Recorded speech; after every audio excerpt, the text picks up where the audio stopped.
I wanted you for life, you and me in the wind. I never thought there'd come a time that our story would end. It's hard to understand, but I guess I'll have to try.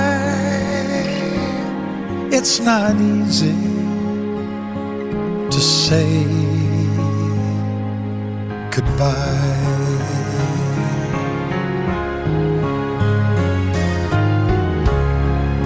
For all the joy we shared, all that time we had to spend.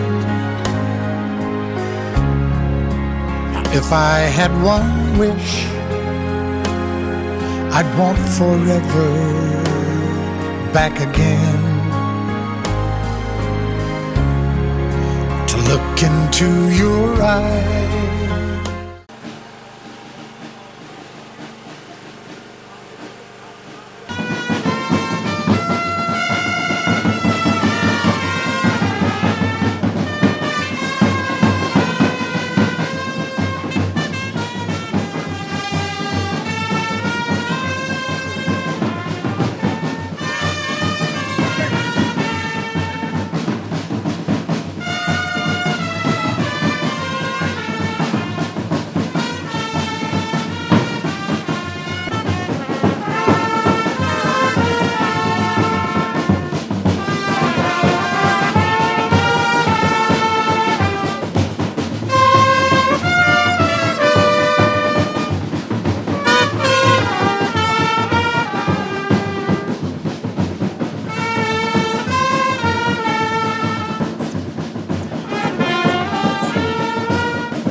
below.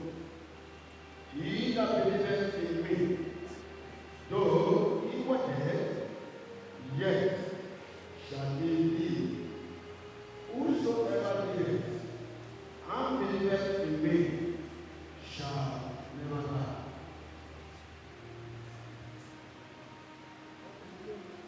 Let not your heart be troubled. Ye believe in God, believe also in me.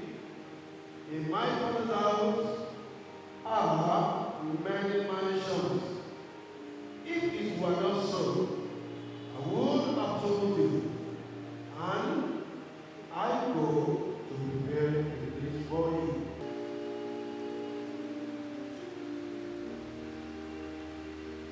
For we have brought nothing into this world, and it is certain we can carry nothing out.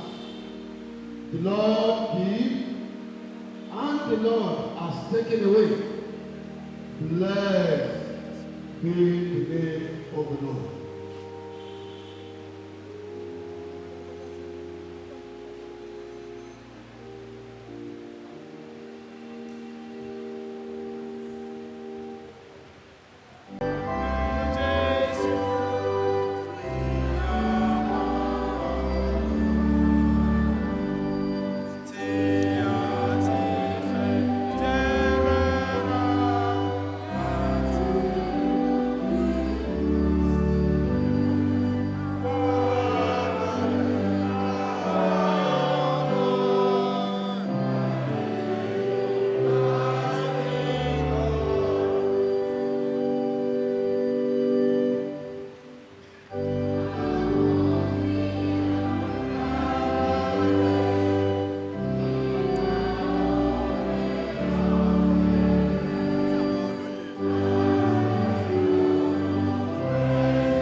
orúkọ Jésù Kristi Olúwa àti olùgbàlà wa.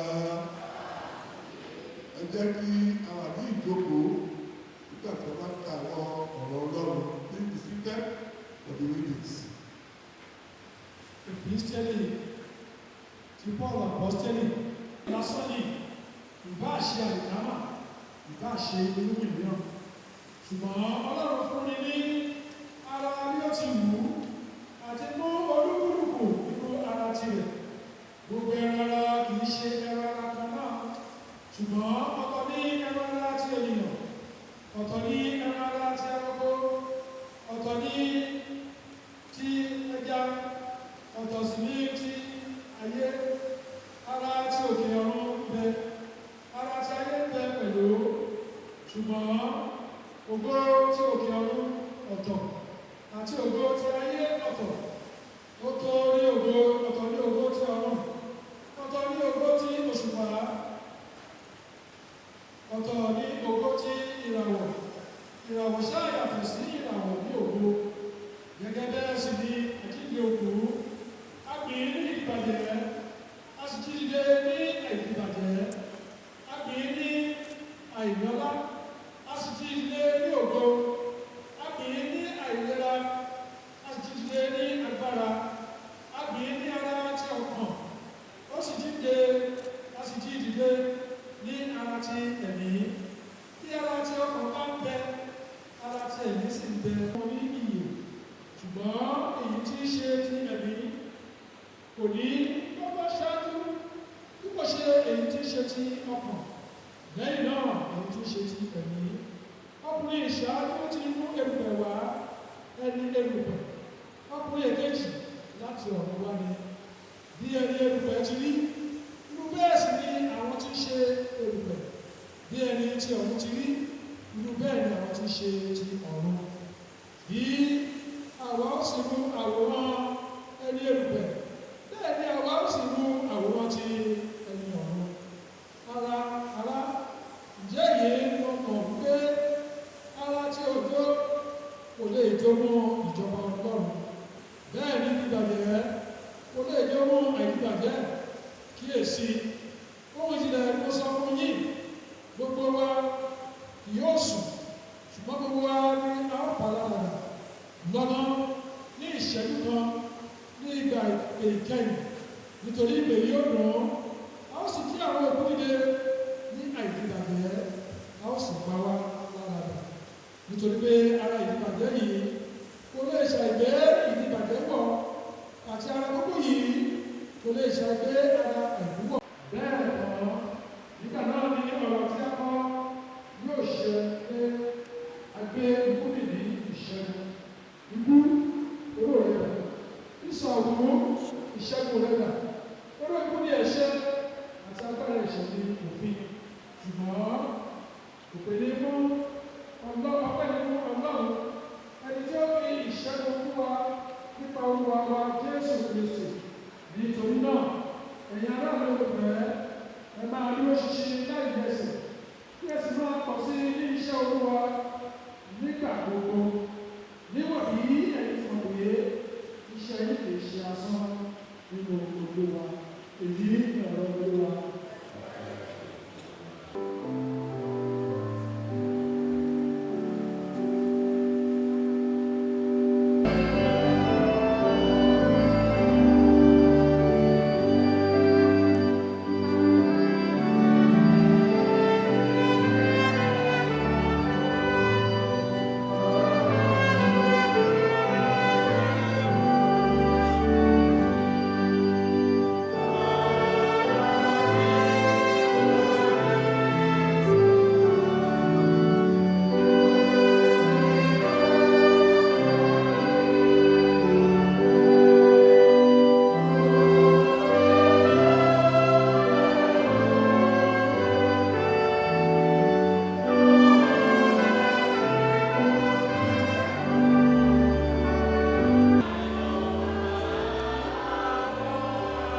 dúpẹ́ lọ́wọ́ Ọlọ́run fún oore ọ̀fẹ́ tí Ọlọ́run fún wa lónìí. Wọn gidigidi a sì gba aládùúrà wípé lórúkọ Jésù Ọlọ́run tó mú yín débi láyọ̀ àtàlàáfíà á mú yín padà sílé láyọ̀ àtàlàáfíà. Olúwa yóò sì ràn wá lọ́wọ́. Ohun tá a fẹ́ bára wa sọ̀rọ̀ lórí ni assurance of life after death. Ìdánilójú ìyè lẹ́yìn ikú. Tí a bá wo gbogbo ohun tí Pọ́ọ̀lù bá wọn ará Kọ́ríńtì sọ nínú ìpísítélì kìíní rẹ̀ sí wọn, a rí pé ó sọ àwọn ọ̀rọ̀ kan tó ṣe kókó tó ṣe pàtàkì, nítorí àwọn kan béèrè wípé ǹjẹ́ òkú lè jí dìde. Ó sì jẹ́ àwọn olú ara tán máa yí padà sí èyí tí ó yàtọ̀ sí ara ti ayé. Ó tún sọ̀rọ̀ lórí Ádámù kìíní, èyí tí ó jẹ́ alààyè ọkàn, àti Ádámù kejì, èyí tá a mọ̀ sí Jésù Kristi Olúwa wa, tó gbé ẹ̀mí ìyè wọ̀ tá a sì ń jàǹfààní rẹ̀. Ó tún sọ̀rọ̀ lórí ìjọba ọ̀run, irú ayé tí a wà, àti wípé ó ní gbogbo wa ò ní sùn, ṣùgbọ́n lójijì ìyípadà ńlá máa ṣẹlẹ̀ nígbà tí ìpè ìkẹyìn bá máa dún. Ó sì ní gbogbo oró ikú a mọ̀ pé ó ní ẹ̀ṣẹ̀ nínú, ṣùgbọ́n ó fi ọpẹ́ fún Ọlọ́run tí ó fún wa ní ìṣẹ́gun nínú Kristi. Ó sì sọ wípé kí a dúró ṣinṣin, wípé dídúró ṣinṣin wa ká tún máa tẹ̀síwájú nínú iṣẹ́ Ọlọ́run. Ibẹ̀ ni mo ti mú ẹsẹ̀ wúrà mi fún ọ̀rọ̀ tí à ń sọ lónìí. Kò sí béèyàn ṣe máa gbé ilé ayé yìí tó tí kò ní lọ́jọ́ kan fi ayé sílẹ̀. Òun ni tó fi bèrè lọ́wọ́ Pọ́ọ̀lù yẹn, èyí tó ta sí létí, tó fi sọ pé àwọn kan sọ wípé lẹ́yìn ikú báwo ni ó ṣe máa rí, irú ara wo ló máa ní. Òun ló gba Pọ́ọ̀lù láàyè láti sọ fún ọ wípé bí ìyípadà bó ṣe máa ṣẹlẹ̀ rèé. Ara tó ti bàjẹ́, ìyípadà dé, ọ̀tún á ṣẹlẹ̀. Ó dẹ̀ di dandan kó ṣẹlẹ̀. Ṣùgbọ́n nǹkan tá à ń béèrè lọ́wọ́ wa ní pé ní ayé tá à ń gbé, gẹ́gẹ́ bí Jésù ṣe sọ fún wa ní ìyìn rere yẹn, wípé àwọn tó ń ṣe búburú àtẹni tó ṣe rere, gbogbo wọn náà máa gba èrè wọn. Òun ló jẹ́ béèrè lọ́wọ́ wa pé ilé ayé wo là ń gbé.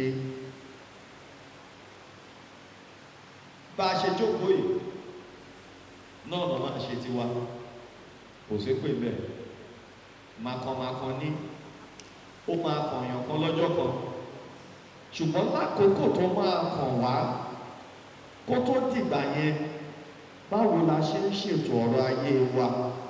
La máa bá ní jàgídíjàgan, ìjà, èdè àìyedè, gbọ́mi sí omi òtó, nítorí pé ayé bàbá máa ń parí ìjà ni. Bàbá máa dúró lórí òótọ́, nǹkan tó mọ̀ ẹ̀ lè bẹ́ẹ̀dì wọn, ẹni tó bá mọ bàbá dáadáa.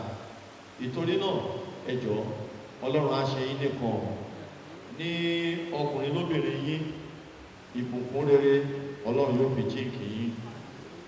Ara ní Olúwa, ìdánilójú wà fún wa àti èmi wípé lọ́jọ́ ìkẹyìn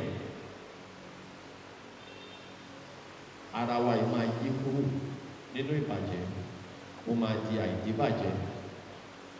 Ǹjẹ́ gẹ́gẹ́ bí a ṣe kà nínú ìrere, iṣẹ́ wo ni máa ká mọ́ ìwà àti ẹ̀mí lọ́wọ́ tó pé ajẹ́yàn búburú àbẹ́yàn rere. Ẹ jẹ́ kí a gbàdúrà. A dúpẹ́ lọ́wọ́ yín Ọlọ́run ìyanu lórí ọ̀fẹ́ tẹ́ fún wa. A sì gbà ládùúrà wípé nígbà tí àkókò oníkálukú wa bá máa pé àbí tí pé bá máa dún, ẹ fún wa lórí ọ̀fẹ́ láti ṣe ìfẹ́ yín. Lọ́jọ́ kẹyìn káwa náà lè pẹ̀ láwọn olódodo ìtì ẹgbà síjọba yín lọ́rùn ní orúkọ Jésù Kristi Olúwa wa.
Oh,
sọ̀rọ̀ lọ. Ìgbà tó bá wà délé rẹ̀, ò ní bẹ́ kúlé, ò ní bá kúlé, ò ní bá bàlújẹ́, ò ní rí inú àgbàlá jẹ́. Wáyé, okay, ìsọ̀rọ̀ méjèèjì, wàá sì gbà tó ti lè jù lọ lórúkọ. Okay, àti wúbẹ̀ wáyé WAA tó máa pè nígbà táti kò bá yá ọyẹ fún alẹ́nu ọmọ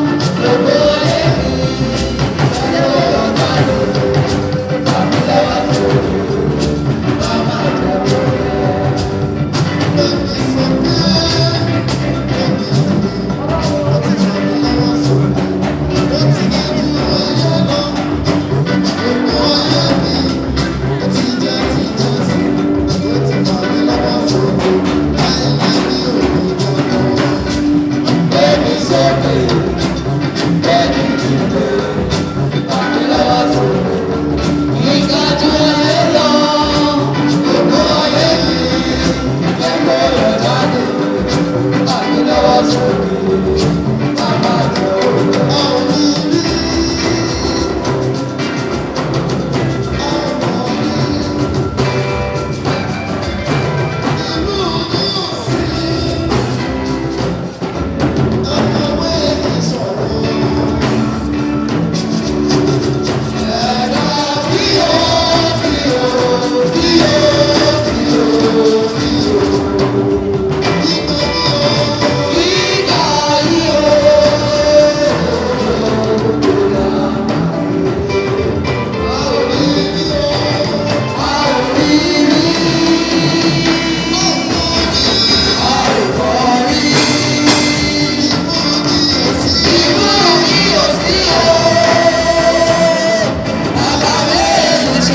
ayé ọ̀sìn àwa lọ́rùn ẹgbẹ́ YMAA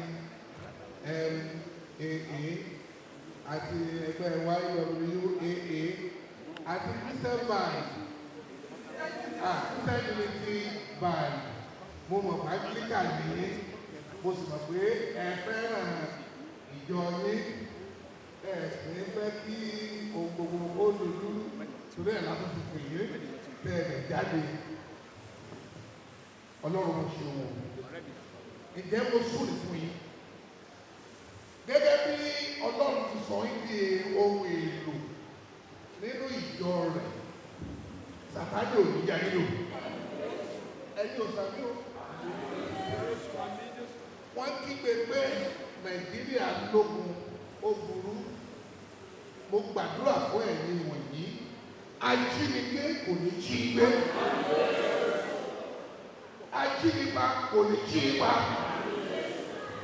abaniláyọ̀jẹ́ kò ní bayọ̀ yín jẹ́ ẹ ò ní rìn níjọ́ tẹ́bi ń padà ẹ ò ní rà ní fẹsẹ̀ sí ẹ níjọ ẹ tí wọ́n ń wá àwọn Ọlọ́run kó dájú lórí yín ẹ nígbà kú oníkúkú ẹ ò ní fọjọ́ ọlọ́jọ́ lọ gbogbo àdáwọ́lé yín yóò mọ yọrí sí rere ìrìn àjò yín kò ní mẹ́kún dání mo gbàdúrà lórúkọ Jésù bàmọ̀ kí má lọ Jẹ̀bú kò ní tẹnu yín jáde ayọ̀ àti àlàáfíà lẹ́dẹ́bí ayọ̀ àti àlàáfíà lẹ́ẹ̀ padà sí gbogbo yín ó dà kó sùn fún yín o ó dà kó tọ́jú yín ó sì tó àná kó mọ́lẹ̀ sí lára ohun gbogbo ṣíṣe tí ó lọ kó ṣe láti pẹ́ ní kúkú àìtọ́jọ́ ní fọjọ́ lọ́jọ́ lọ yóò dára fún yín mo wá ń gbàdúrà fún yín bó ti wù kẹ́ ẹ pẹ́ láyé tó ò ní mọ̀ sáré ọmọ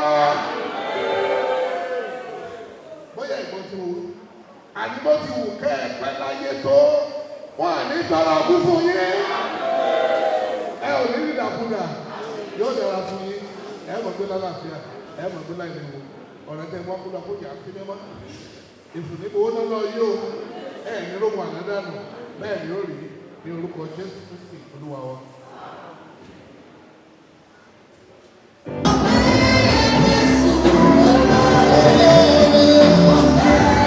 Jesus.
ó sì kún fún òṣì, ó ń dàgbà sókè àsìkí lulẹ̀ bí ìtànná ewéko ó ré kọjá lọ bí òjìji láì kò sì dúró níbì kan.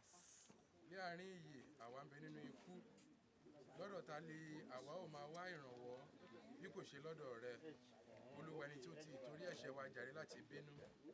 Ṣùgbọ́n Olúwa Ọlọ́run mímọ́ jùlọ, olùgbàlà jùlọ, olùgbàlà mímọ́ àti aláàánú jùlọ, má fi wá sínú ìrora kí ìrora ikú tí kò ní pẹ̀kun. Olúwa, ó mọ ohun ìkọ̀kọ̀ ọkàn wa, má ṣe di etí àánú rẹ sí àdúrà wa.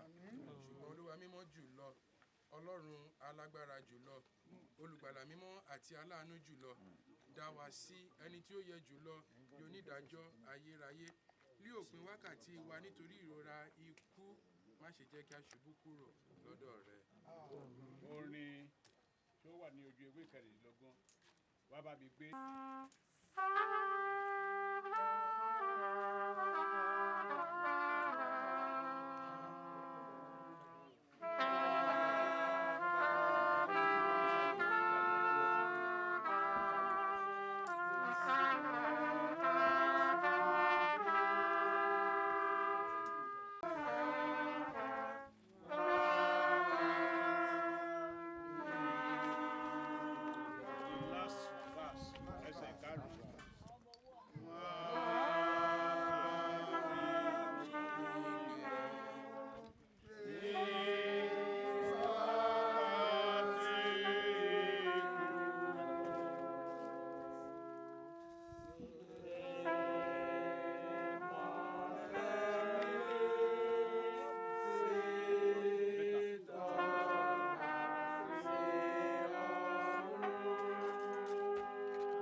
Láti gba ọkàn bàbá wa Caleb Ọláìtàn Ọláyínká tí ó fi sílẹ̀ lọ sọ́dọ̀ ara rẹ̀.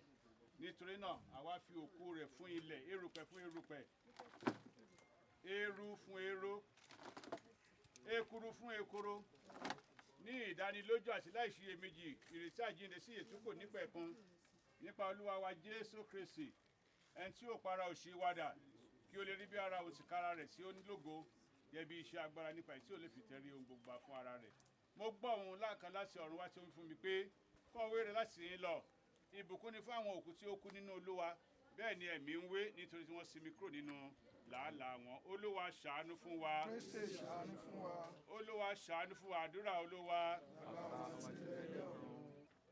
Ẹni tí ẹ̀mí àwọn ẹni tí ó fi yín sílẹ̀ lọ nínú Olúwa ń bẹ lọ́dọ̀ rẹ̀, àti lọ́dọ̀ ẹni tí ọkàn àwọn onígbàgbọ́ ń bẹ nínú ayọ̀ ohun ìrora lẹ́yìn ìgbà tí a yọ wọ́n kúrò nínú ẹrù ara wọn. Tọkàntọkàn ni àwa fi ń dúpẹ́ lọ́wọ́ rẹ nítorí tó wù ọ́ láti yọ bàbá wa Caleb Ọláìtàn Ọláyínká kúrò nínú òṣì ayé ẹ̀ṣẹ̀ yìí. Àwa ń bẹ̀bẹ̀ lọ́dọ̀ rẹ kí ó lè wù ọ́ nínú oore rẹ ńlá láti tètè parí àwọn àyànfẹ́ rẹ àti láti mú ìjọba rẹ yára wá, kí àwa pẹ̀lú gbogbo àwọn tó fi yín sílẹ̀ lọ ní ìgbàgbọ́ ìtọ́ orúkọ rẹ mímọ́, kí a lè ní ẹkún àti ìrora wa àìnídòpin lé ara àti lé ọkàn títí láé nínú ògo rẹ tí kò nípẹ̀kun nípasẹ̀ Jésù Kristi Olúwa wa. Àmín. Ọlọ́run aláàánú, bàbá Olúwa wa Jésù Kristi, ẹni tí í ṣe àjíǹde àti ìyè, ẹni tí ẹnikẹ́ni tí ó bá gbà á gbọ́ yóò wà láàyè bí ó tilẹ̀ kú, àti ẹnikẹ́ni tí ó wà láàyè tí ó sì gbà á gbọ́ yóò kú mọ́ láéláé. Ẹ̀mí mọ́ kọ́ wa pé kí a má bànújẹ́ bí àwọn tí kò ní ìrètí fún àwọn tí ó sùn nínú rẹ̀. Àwa ń fi ìrẹ̀lẹ̀ bẹ̀bẹ̀ lọ́dọ̀ rẹ Bàbá, kí o jí wa dìde kúrò nínú ikú ẹ̀ṣẹ̀ sí ìyè òdodo.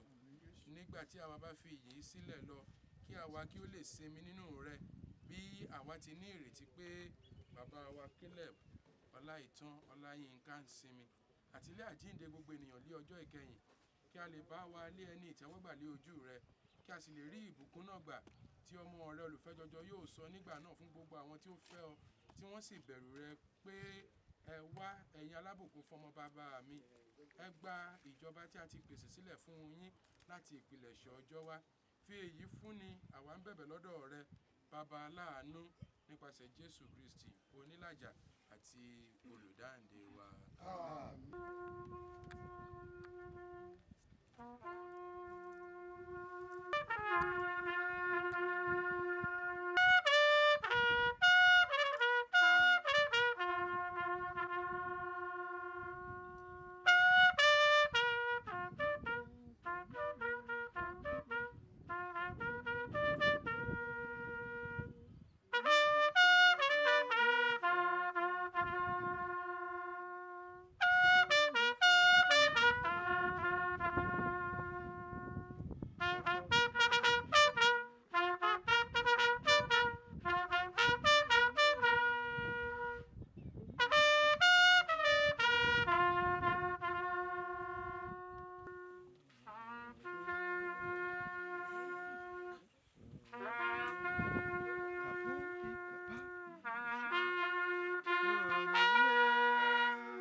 Caleb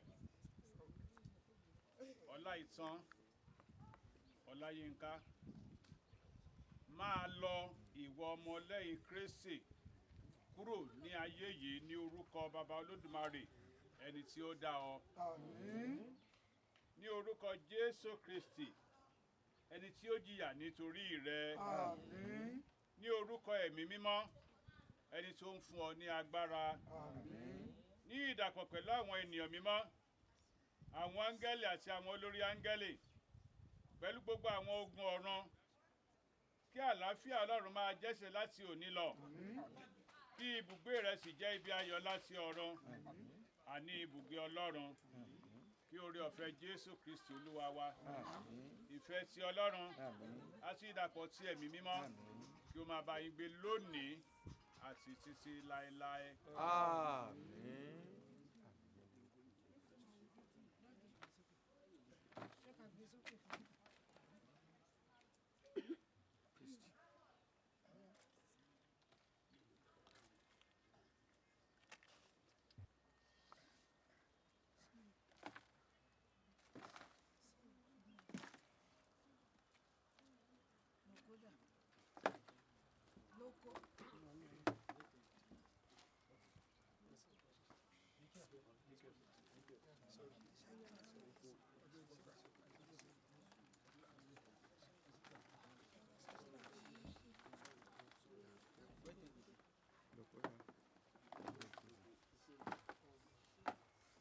Kò mọ ní ìdúpẹ́ yára kankan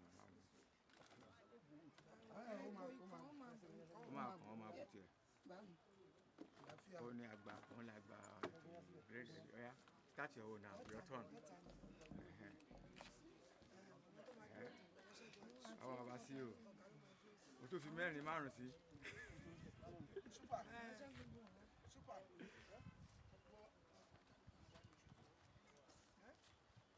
Wá o ti fún fèrè ṣọ́ọ̀ṣì o má tún dákọ̀ mi lẹ́ẹ̀mí báyìí o.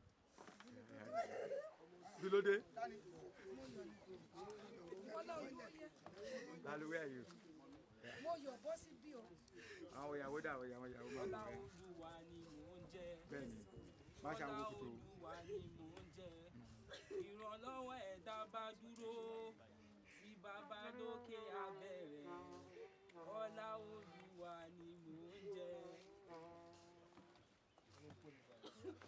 Ẹ ṣé. Ọya, mo yọ̀. Dípọ̀. Ṣékẹ́ṣékẹ́ mo yọ̀ ìròyìn pọ̀. Dúró ní sùúrù. Mo jẹ́rìí ẹ̀. Sójà man.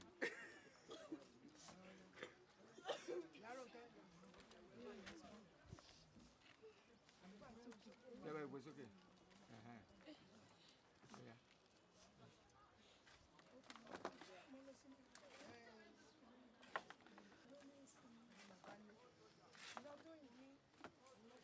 Honorable.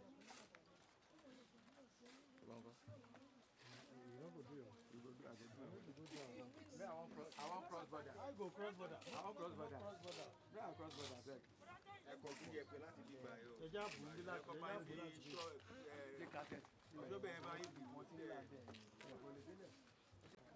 Bíbọ́lá ó ti ń lọ káwé ti tẹ̀lé àwọn ká gbéra.